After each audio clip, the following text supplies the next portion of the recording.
కవినై కవితనై భార్యనై భర్తనై కవినై కవితనై భార్యనై భర్తనై మల్లెల దారిలో మంచు ఎడారిలో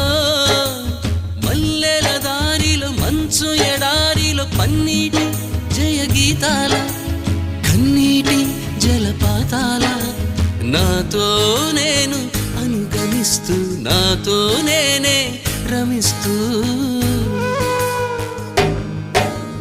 ఒంటరినై అనవరతం కంటున్నాను నిరంతరం కలల్ని కథల్ని మాటల్ని పాటల్ని రంగుల్ని రంగవల్లుల్ని కావ్య కన్యల్ని ఆడపిల్లల్ని జగమంత కుటుంబం నాది ఏకాకి జీవితం నాది